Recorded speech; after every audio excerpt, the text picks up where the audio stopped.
I always thought my personal privilege speech was my last speech.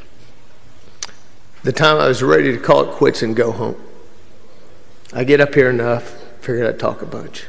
But I really had one bill that I regret that I was not the member that filed. That's the very next bill, HB 810 by Dan Parker.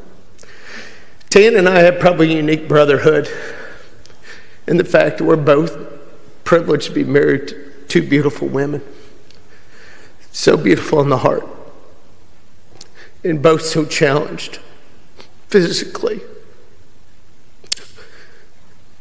And they've held out hope, and they've struggled. But a lot of times most people don't know it because they both have been very successful women. But we have a chance tonight in this chamber to hear HB 10. It wasn't anywhere near towards where most of us probably predicted the end of the calendar would have been. What it deals with is stem cell research. You can go to Panama and pay a bunch of money and maybe do these things, but there's some folks right here in Southlake, Texas, and DFW, North Texas, have done some remarkable things. Might give somebody like my wife a chance to walk. Maybe a high school football player that y'all know.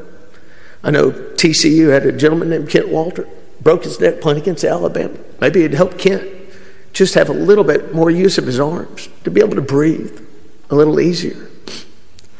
Maybe my wife wouldn't walk, but there's a whole lot of struggles, and I hear an awful lot of people in this chamber talk about those with disabilities, and us trying to do things to help them. But I'll be damned if we don't have the chance tonight to hear the very next bill that opens up the doors of medical science to be able to done right here in the state of Texas. And I understand that other people are mad that their stuff hadn't been heard, but I'll tell you what, I'd trade every one of my bills I've passed, every single one of them, to get the chance to hear HB 10.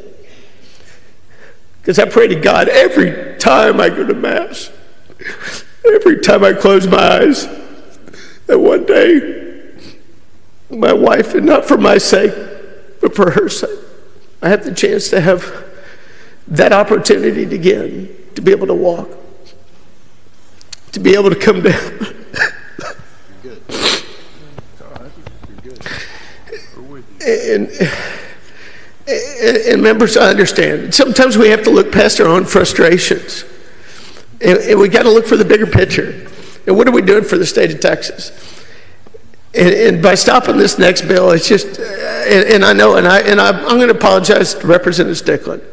He probably didn't know why I was so upset when I tried to talk to Representative Shaheen and just ask him a simple question to say, is there any way that we can just let this next bill get up? I didn't want to do this. I'm not looking for this attention.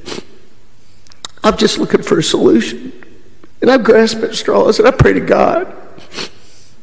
And I know that's what and when I really think deep down in our heart, the most moving things I've heard from each and every one of you is when you talk from your heart, whether it's Ken talking about ovarian cancer or so many other causes that we've heard. I mean, those are the kind of things that really move us. It's not about cutting taxes. It's not about, A through F or those. It's what we do that really, really impacts Texans. Making their lives easier and better. And removing some of the burdens. And there's not every day that we have that chance to do that. This is one of those days.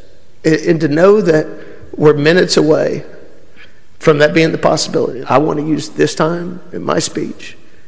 And when I ride off into the sunset, I'll count this as my final speech. And you'll never hear from me, hopefully, ever again from the personal privilege. But members, I'm asking you if there's any way we can move to get to 810 and be able to help these Texans that are struggling for so many different things, not just stem cells. From stem cells, but not just spinal cord injuries. MS and so many other different things. This is so promising, and Dr. Bonin knows so much about this science, and Tan, and I know Doc Anderson was in the deal and heard the magnificent thing these people are doing and the opportunities we have to give to Texans, and it's right in front of us. And to know that the apple is so close and I can't grab it, just... So members, please, if you can find it in your heart, I would appreciate it if we could move a little bit forward tonight. Thank you. Amen.